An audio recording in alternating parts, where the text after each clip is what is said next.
que vous êtes en forme. Alors aujourd'hui, nous nous retrouvons pour la correction de l'exercice 2 du sujet 0 du bac épreuve de spécialité 2021.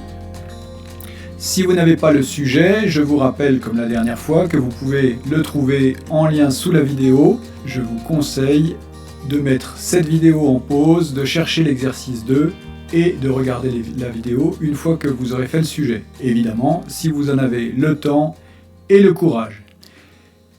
Et sinon, nous démarrons tout de suite sur cet exercice.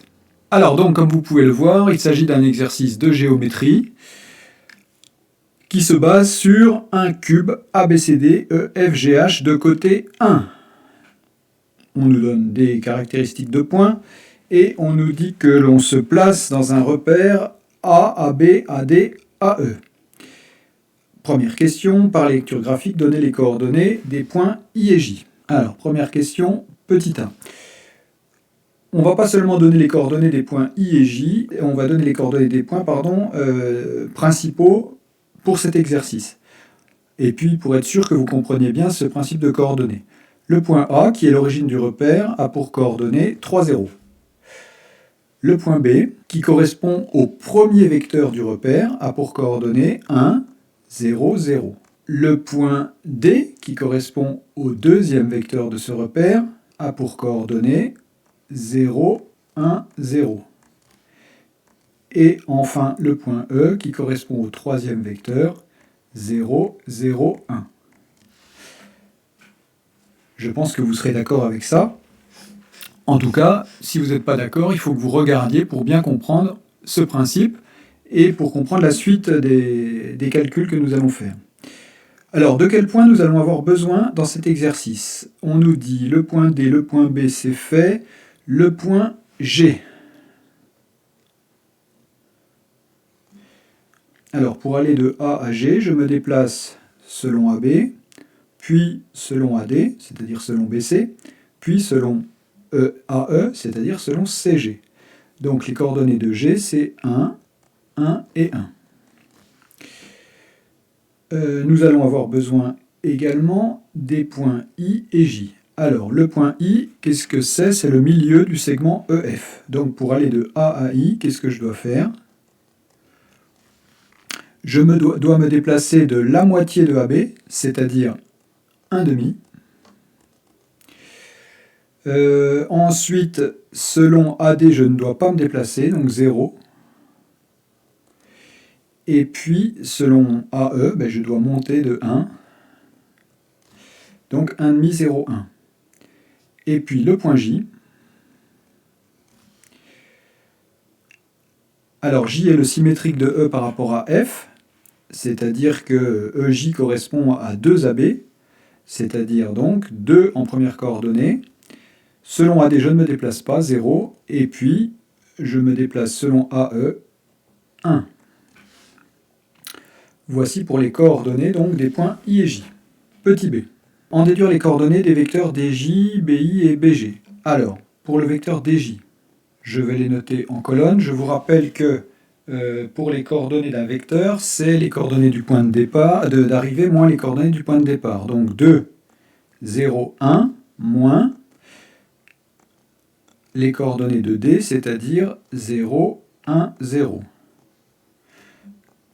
Ce qui nous fait 2, moins 1 et 1. Coordonnées de BI.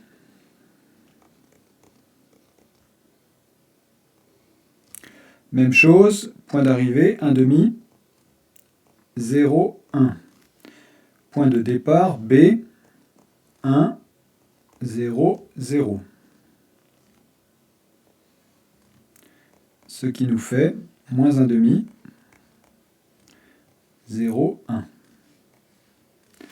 Enfin, les coordonnées du vecteur BG. Point d'arrivée, 1, 1, 1. Point de départ, 1, 0, 0. Coordonnées du vecteur BG, 0, 1, 1. Question petit c. Montrer que DJ est un vecteur normal au plan BGI. Alors ici, nous utilisons un résultat du cours pour prouver ça, qui dit que si un vecteur est orthogonal à deux vecteurs non collinéaires d'un plan, alors ce vecteur est un vecteur normal du plan, c'est-à-dire il est orthogonal au plan. Le vecteur DJ, nous avons calculé ses coordonnées, et le plan BGI, nous avons deux vecteurs du plan BGI, le vecteur BI et le vecteur BG. Ces deux vecteurs sont manifestement non collinéaires, et donc nous allons le signaler. Il nous suffit donc, d'après la propriété, de prouver que le vecteur DJ est orthogonal à ces deux vecteurs. Pour vérifier que des vecteurs sont orthogonaux, qu'est-ce qu'on fait? Eh bien, on utilise l'outil habituel, le produit scalaire. Donc, DJ scalaire BI, qui est égal à quoi? Alors, 2 moins 1 scalaire BI moins 1,5 0, 1 égale, alors le produit scalaire, ça va faire 2 fois moins 1,5 plus 0 plus 1 fois 1. Alors 2 fois moins 1,5, moins 1 plus 1, donc 0. Même chose, on vérifie que DJ est orthogonal à BG. DJ scalaire BG égale 2 moins 1 scalaire 0, 1, 1. Ce qui va nous faire 0 plus moins 1 fois 1 plus 1 fois 1. À nouveau, ça fait moins 1 plus 1 égale 0. Ici, il faudrait écrire une phrase que je ne vais pas écrire, qui dirait que DJ est donc orthogonal à deux vecteurs non collinéaires du plan BGI, il est donc orthogonal au plan BGI, et en conclusion, c'est un vecteur normal au plan BGI. Alors, petit d de la question 1, on nous demande de calculer l'équation du plan BGI. Nous connaissons pour cela un vecteur normal qui est le vecteur DJ de coordonnées 2, moins 1, 1, et un point du plan, par exemple le point B, je vais prendre celui-là parce que c'est le plus facile au niveau des coordonnées, 1, 0, 0. Alors, comment est-ce qu'on détermine l'équation cartésienne d'un plan avec ces données-là? C'est très facile. Vous savez que DJ est un vecteur normal du plan, et que donc, étant donné que ses coordonnées sont 2, moins 1, 1,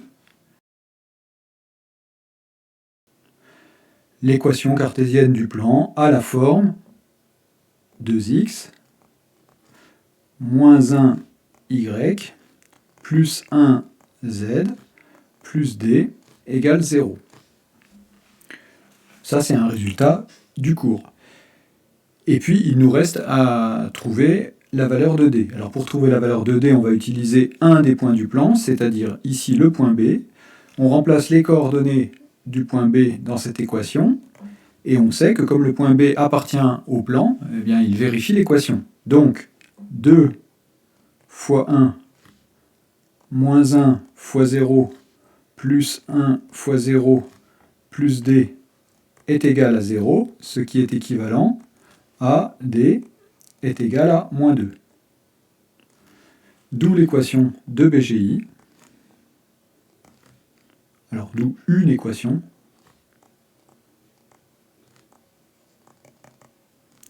cartésienne de BGI.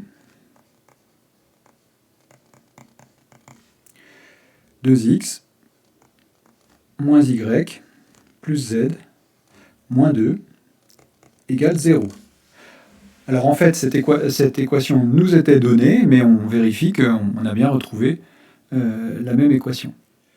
On note dès la droite passant par le point F qui est orthogonal au plan BGI. Donner une représentation paramétrique de D.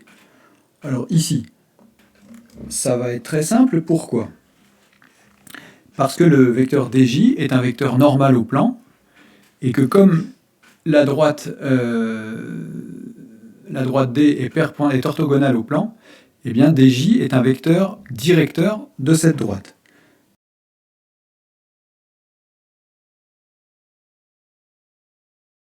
Alors, x, ça va être donc 1, 0, 1, les coordonnées de f, plus t, paramètre, fois les coordonnées de dj, fois 2, fois moins 1, fois 1.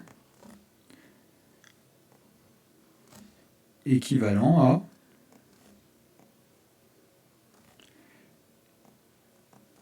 x est égal à 1 plus 2t, y est égal à moins t, et z est égal à 1 plus t, avec évidemment t appartenant à R. Voilà une représentation paramétrique de notre droite D. Question petit b. On considère le point L de coordonnées 2 tiers, 1 sixième, 5 sixième, montrer que L est un point d'intersection de la droite D et du plan BGI. Alors ici, étant donné qu'on vous donne les coordonnées du supposé point d'intersection, vous avez deux méthodes. Une première méthode qui consisterait à simplement vérifier que ce point L est à la fois sur le plan, c'est-à-dire qui vérifie l'équation du plan. Pour ça, il suffit de remplacer x par 2 tiers, y par 1 sixième et z par 5 sixièmes dans l'équation du plan et vérifier que ça donne bien 0. Et vérifier aussi que ce point est bien sur la droite, c'est-à-dire qu'il y a bien un paramètre t qui vous donne ce point-là. Bon, en l'occurrence, il est assez évident que le paramètre t va être moins 1 sixième, puisque y égale 1 sixième, et on sait que y égale moins t. Donc en prenant t égale moins 1 sixième, on obtient bien ce point-là. Ce qui vous permettrait de dire, mon point L est à la fois sur la droite et sur le plan, c'est donc le point d'intersection de la droite et du plan. C'est tout à fait valable ici, et étant donné qu'on vous donne les coordonnées, vous auriez tort de ne pas en profiter. Moi, je vais vous faire le calcul comme si je ne connaissais pas les coordonnées, et on vérifiera que j'obtiens bien les bonnes coordonnées, ce qui va vous permettre de revoir comment on calcule les coordonnées d'un point d'intersection quand on a une représentation paramétrique de droite et une équation de plan. Alors, comment on va s'y prendre ici ? On a la représentation paramétrique de la droite et l'équation du plan. Eh bien, on va remplacer x, y, z par leur représentation paramétrique dans l'équation du plan, c'est-à-dire que ça va nous donner 2 facteur de 1 plus 2t moins t plus 1 plus t moins 2 égale 0. Maintenant, on a une équation à une inconnue, une équation simple, que l'on va résoudre. C'est équivalent à... Alors, on va compter combien nous avons de t. On en a 4 ici, plus 1, 6t. 2 ici, plus 1, moins 2, donc plus 1, égale 0, ce qui est équivalent à t égale moins 1 sixième. Le moins 1 sixième dont je vous parlais tout à l'heure. Pour calculer donc les coordonnées du point d'intersection, il ne nous reste plus qu'à remplacer t par moins 1 sixième dans la représentation paramétrique de la droite D. On obtient donc x est égal à 1 plus 2 fois moins 1 sixième, ce qui fait 1 moins 2 sixièmes, donc 1 moins 1 tiers, donc 2 tiers.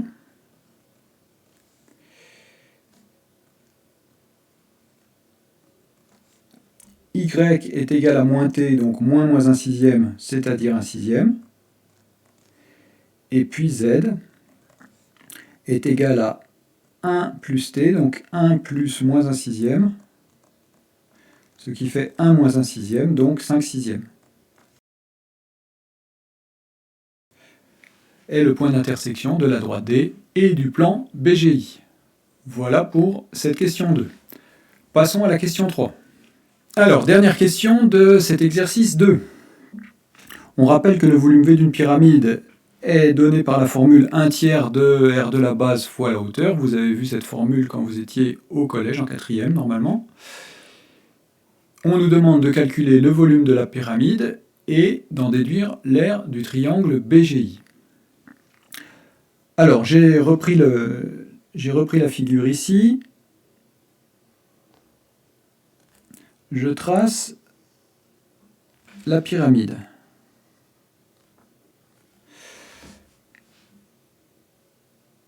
donc FBGI, on voit que c'est ce petit coin là du cube.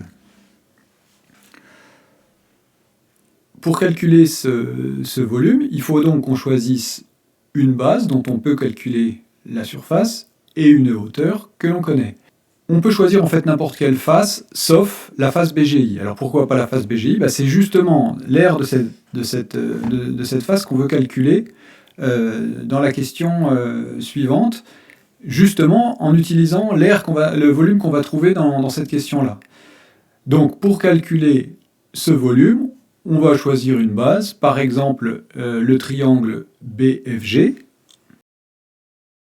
Qu'est-ce que c'est que le triangle BFG? C'est un triangle qui est rectangle en F, dont les côtés mesurent 1 et 1, puisque ce sont des côtés du cube, et qu'on sait que le cube a pour longueur d'arête 1. Donc, on fait quoi? Longueur fois largeur divisé par 2, c'est la formule de l'aire d'un triangle rectangle, c'est-à-dire 1 fois 1 sur 2 égale 1,5. Correspond à quoi ici? Si on a pris FGB comme base, du coup, la hauteur correspondante, c'est la longueur FI, qui vaut 1,5. D'où V égale 1,5 fois 1,5 sur 3 ou fois 1 tiers, c'est pareil. 1,5 fois 1,5, ça nous fait 1 quart. 1 quart sur 3, ça revient à faire 1 quart fois 1 tiers, c'est-à-dire 1/12. Alors 1/12 de quoi? En fait, 1/12 d'unité de volume. Et l'unité de volume, c'est quoi? C'est le volume du cube, puisque le cube a pour côté 1. Donc 1/12 du cube ou 1/12 d'unité de volume. Alors, dans le petit b, dernière question de cet exercice, on veut calculer l'aire du triangle BGI. Pour calculer cette aire, on va utiliser le volume qu'on a calculé dans la question précédente. C'est-à-dire qu'on va réappliquer cette formule, mais en s'y prenant autrement. Donc, on a le volume, cette fois, que l'on connaît, qui vaut 1/12. L'aire de la base, c'est justement ce qu'on cherche, l'aire de BGI. Et puis, la hauteur qui correspond à cette base, c'est la distance entre F et le projeté orthogonal de F sur le plan BGI. Mais justement, on a prouvé que la droite perpendiculaire à BGI qui passe par F coupe le plan en L, dont j'ai renoté les coordonnées ci-dessus. Donc en fait, la hauteur H correspond à la distance FL. Bon, alors on va calculer cette longueur FL. Comment on calcule la distance entre deux points? La formule racine carrée de xl moins xf au carré, plus yl moins yf au carré, plus zl moins zf au carré, c'est-à-dire 2 tiers moins 1 au carré, plus 1 sixième moins 0 au carré, plus 5 sixièmes moins 1 au carré, égale, alors, 2 tiers moins 1, ça fait moins 1 tiers au carré, ça fait 1/9, plus 1 sixième au carré, ça fait 1/36, plus, alors 5 sixièmes moins 1, ça fait moins 1 sixième au carré, 1/36, le tout racine carrée. Si on met tout sur 36, alors 9, ça nous fait 4 sur 36, plus 1 plus 1, donc 6 sur 36. 6 sur 36, ça simplifie par 6, et ça donne 1 sixième, d'où la longueur FL qui est égale à racine carrée de 1 sixième. Bien. Alors pour finir, il ne nous reste plus qu'à remplacer ça dans notre formule. Qu'est-ce qu'on a? 1/12 égale 1 tiers fois l'aire de BGI que l'on cherche, fois racine de 1 sixième, qu'on peut aussi écrire 1 sur racine de 6. Du coup, il suffit qu'on multiplie des deux côtés de cette égalité par 3 racines de 6 pour obtenir que b est égal à 3 racines de 6 sur 12. On peut simplifier par 3, ça nous donne racine de 6 sur 4.